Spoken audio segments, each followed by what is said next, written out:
And now, tonight's presentation of radio's outstanding theater of thrills, Suspense. Tonight, the story of a man who thought the only way to escape death was to search for it. We call it Diagnosis of Death.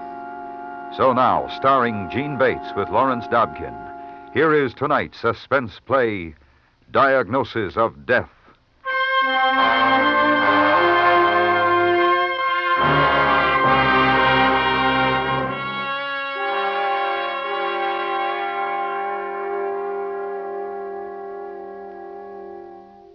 Come in, Martha, come in.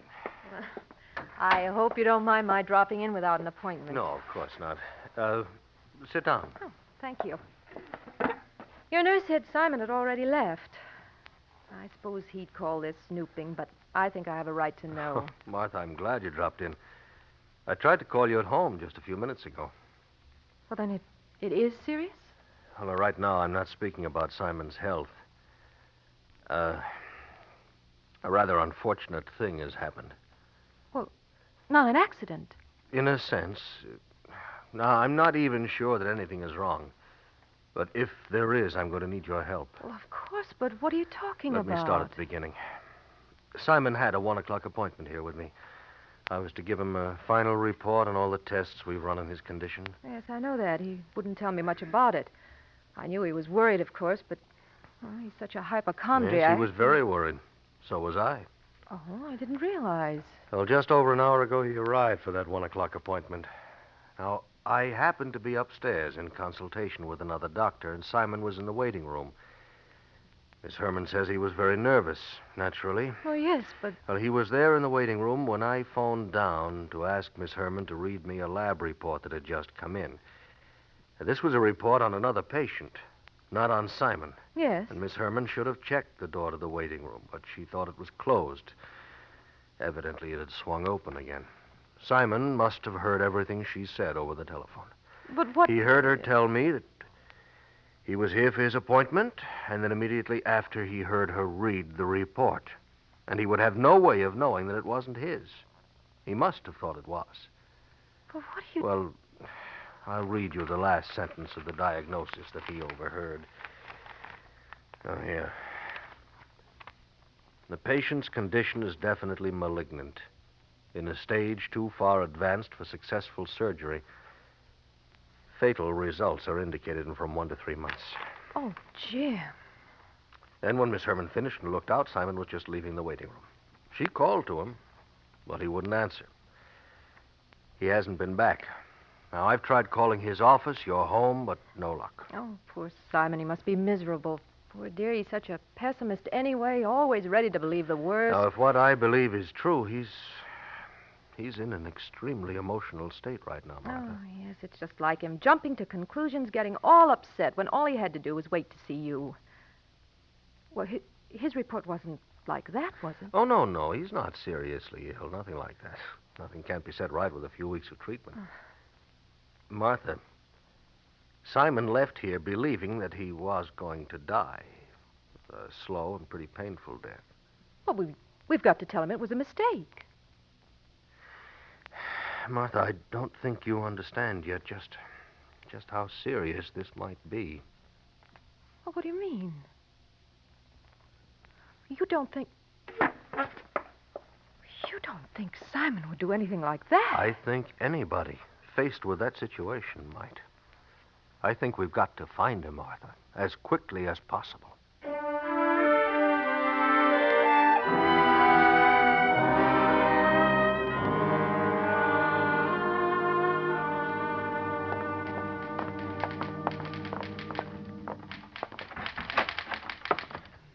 Oh, hello, Mrs. Davis. Anne, is Mr. Davis in? Oh, no, I'm sorry. He left early today. Oh, did he say where he was going or when he'd be back? Well, no, he said he wouldn't be back. He was leaving for the afternoon. Oh, Jim. How long ago did he leave? Oh, less than an hour, I think. He came back here after he left my office. Well, I was out for lunch. He was here when I came back. This is Dr. Kirk, Anne. Oh, yes, Doctor. How long did he stay? Maybe 15 or 20 minutes. Is something wrong, Mrs. Davis? We don't know yet, Anne. I hope not. You don't know where Mr. Davis might have gone. Did he have any business appointments? Well, one with Mr. Gaffney, but he told me to cancel that. Didn't say anything else? No. Did he seem upset? Well, I don't think so. A little preoccupied, perhaps. A little quieter than usual, but Well, just what did he do while he was here? I don't know. He was alone in his office. Oh. May I look in there? It's just possible. Oh, of course, Doctor. This way. Thank you.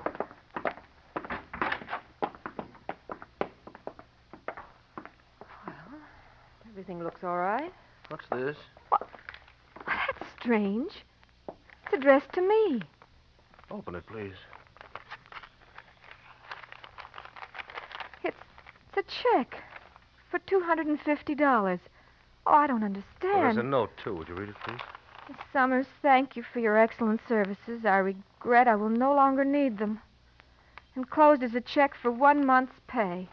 You may finish out the week, and then you're free. Refer all of my clients to Benner and Brown, if you will, please. Sincerely, Simon Davis.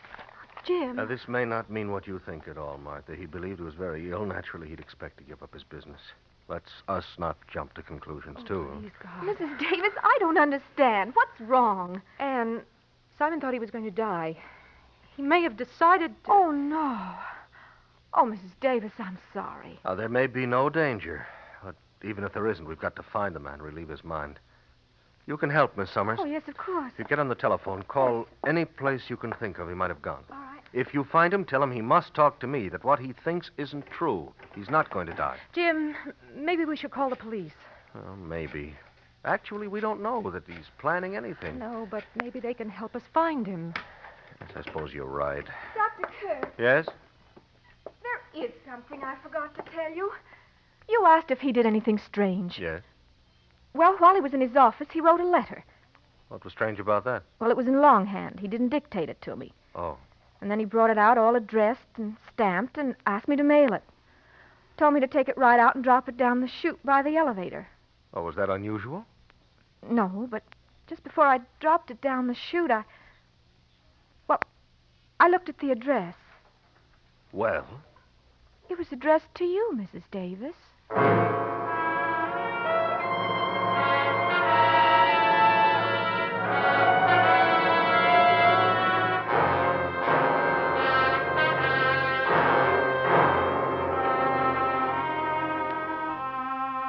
You are listening to Diagnosis of Death, tonight's presentation in radio's outstanding theater of thrills, Suspense.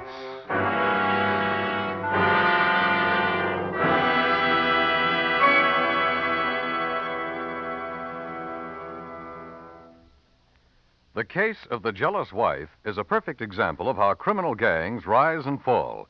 A series of supermarket holdups in Chicago went on unchecked until a woman scorned helped local police turn the tables and nail the mob.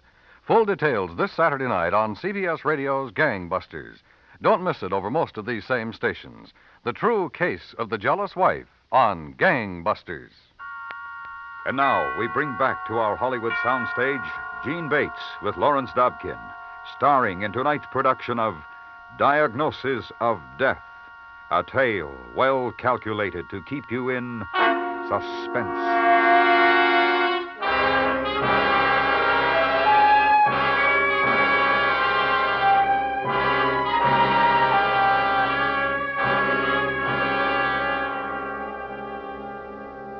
Don't you see, Sergeant? Why would he write me a letter unless he weren't coming home? You don't know what was in the letter, of course. No, it's already in the mail, but I know my husband. Of course, Mrs. Davis.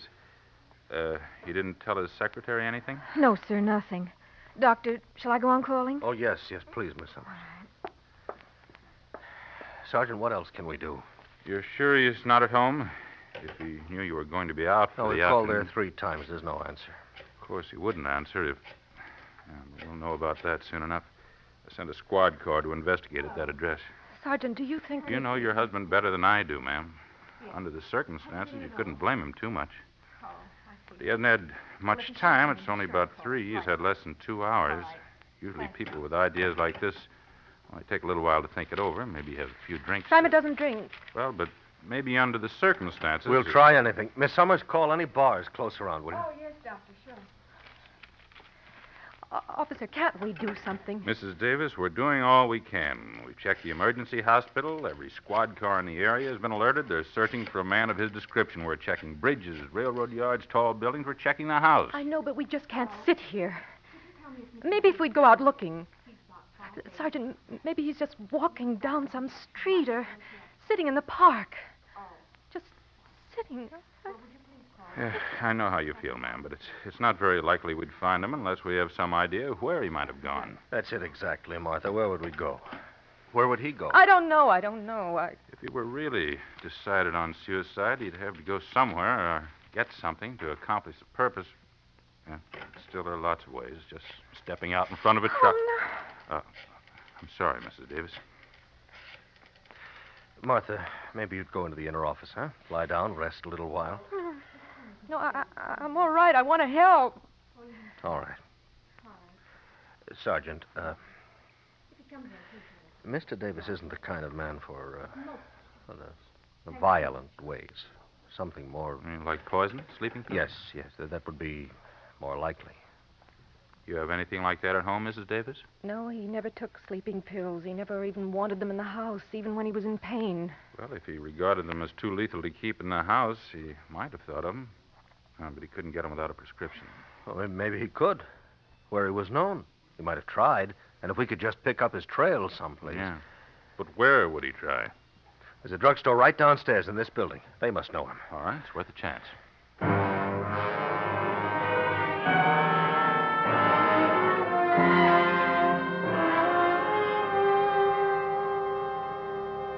Yes, sir. I know Mr. Davis. He was in just a little while ago. What did he want? Well, as a matter of fact, he wanted some sleeping tablets. But he didn't have a prescription, so of course I couldn't supply him. As you know, officer... You didn't sell him any? Well, I'm telling you, you know I couldn't. I was sorry to disappoint him. I told him to phone the doctor. That would be enough. And they could send the prescription over later. But he wouldn't stop the phone. He was in a hurry, and he said he'd be back.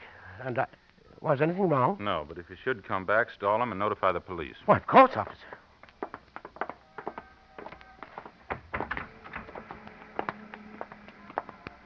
That's my car at the curb. I'm going to check in on the radio. All right, Sergeant.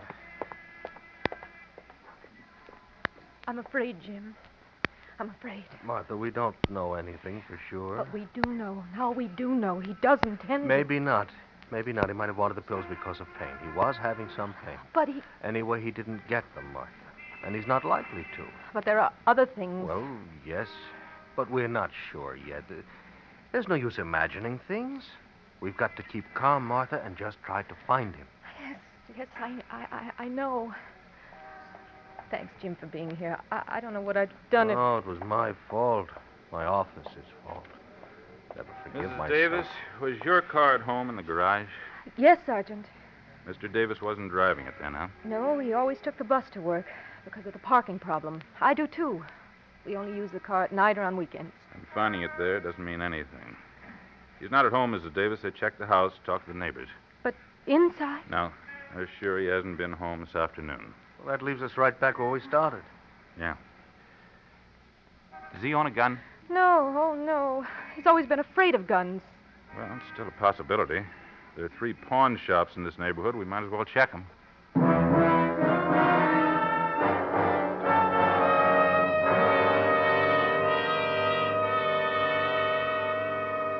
I don't sell no guns to no guys without they got a permit. Now, you know that, Sergeant. I don't draw no beefs from you guys. Do I stay in business otherwise? Tell me that. Let me see the book. Sure. Here, you take a look.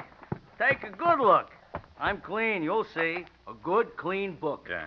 You wouldn't have put it in here anyway.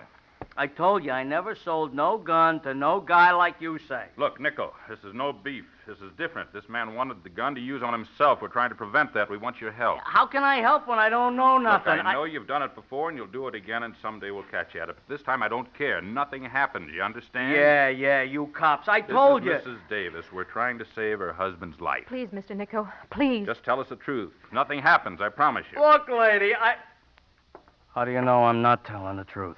Call it a hunch. Now, come on, level. Nothing happens? Nothing. Well, look. Now, understand, Sergeant, I don't never sell no guns to no guys without they got a permit, huh? But, this wasn't really no gun, see? You did sell him something. Well, yeah, a guy looks like you said, only it was kind of a special gun. You sold him see? a gun? Well, now, wait a minute, lady. That's what I'm trying to tell you. You got nothing to worry about. Go on. 'Cause he ain't gonna shoot nobody with that gun. Why not? Well, now look, Sarge. You said nothing happened. Yeah. I don't usually do this kind of business, you understand, but I kind of had a hunch what this bird was up to. That's why I done it. Honest. That's why I done it. What was wrong with the gun? Well, it didn't have no firing pin. This bird didn't know the difference. Of course, I didn't charge no real gun price, but that gun won't shoot nobody. Honest. Okay, Nickel.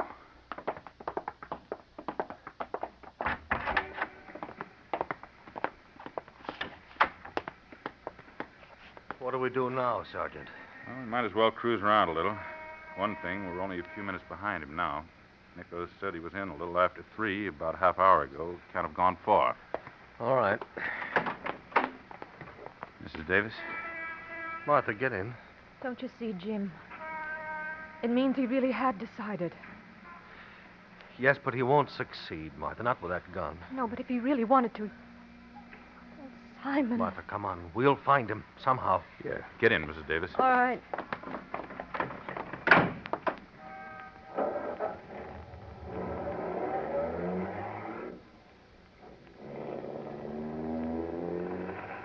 L7, 5L7, 1423 Vista. What time is it? 586E. 20 minutes to 4.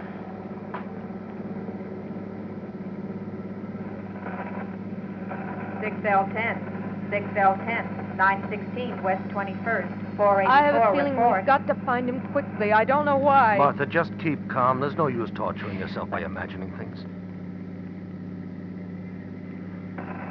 1814, Jefferson Park, West Side, Georgia Street entrance, man with the gun. Wait a minute. What? This is 1LY10. I'll take that call to Jefferson Park. 1LY10, Roger. 1814, cancel your call to Jefferson Park. 1LY10 will Jefferson handle. Park. You think that... I don't know. We'll see.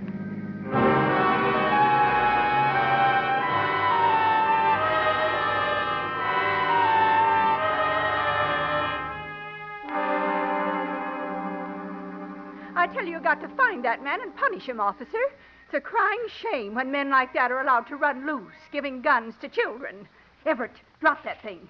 I told you not to touch it again. Here, let me have it, son. Yes, sir. Is it? Yeah. Oh. Son, where's the man who gave it to you? Well, he didn't exactly give it to me, mister. He dropped it in the trash can over there. But he didn't want it anymore, honest. It wasn't stealing. I know, son, but where's the man now? Well, he got on the bus over there at the corner. Going which way? That way? How long ago? Well, about 10 minutes. 10 minutes. Oh, Simon. All right, come on, we'll get him. Mister, What, son? I know why he didn't want the gun. It don't work. Everett, you tried it. You tried to shoot it. You The wait bus. till your father hears It's about our this. bus. He's taking the bus home. It also ends up out at the lake. The lake. We should be able to beat the bus there if we hurry.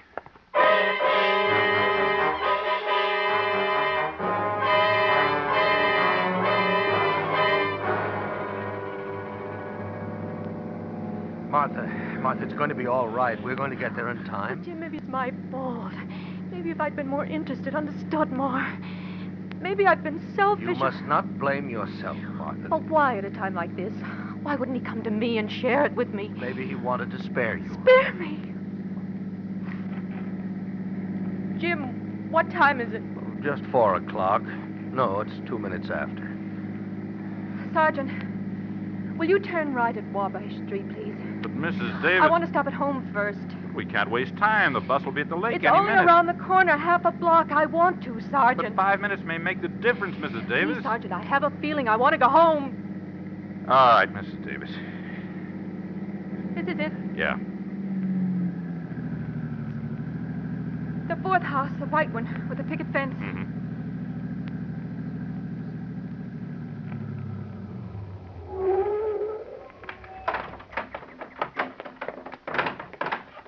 Everything looks peaceful enough. We'll go inside and look just to make sure. Hurry. Hurry.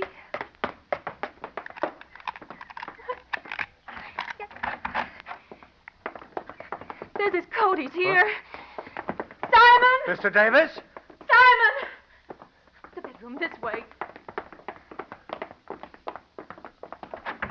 Simon! Simon! Simon! Simon, where are you? How about the kitchen?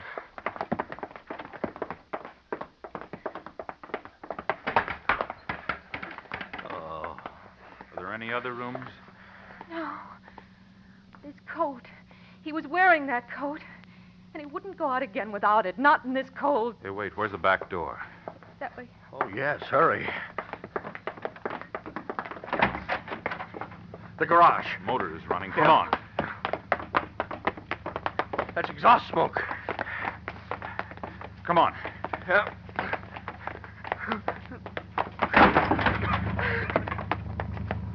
Oh.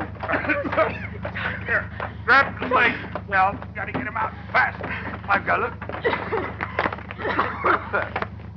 Simon! Out, lady. Get out. Simon! Knock out of the way. All right, Sergeant. Put him here on the grass. All right. That's it. Jim is Take it easy, ma'am. Let the doc work on him. There wasn't too much gas. He couldn't have been there long. Simon. Maybe I better get on the car radio, Doc. Get the rescue squad. No. Don't think that'll be necessary, Sergeant. You don't mean he... Come here, Martha. Down here. Simon. Martha. I'm sorry. It's going to be all right. Oh, Simon.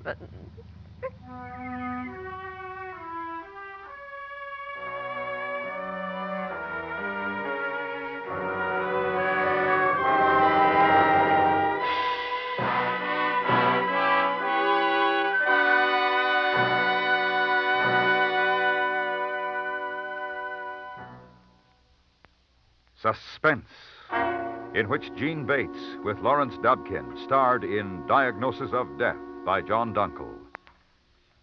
Next week, the story of a man who makes his escape from the most dreaded prison in the world. We call it The Man with the Steel Teeth. That's next week on Suspense.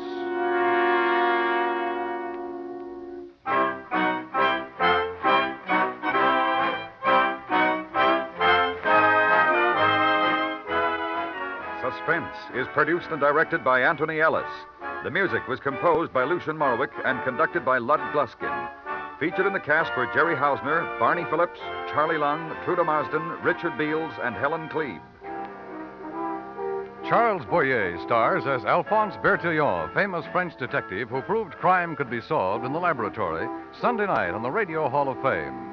Bertillon proves the unidentifiable can be identified by revolutionary new means, or at least means revolutionary at the time. CBS Radio presents the Radio Hall of Fame starring Charles Boyer Sunday night on most of these stations. You enjoy City Hospital every Saturday in the daytime on the CBS Radio Network.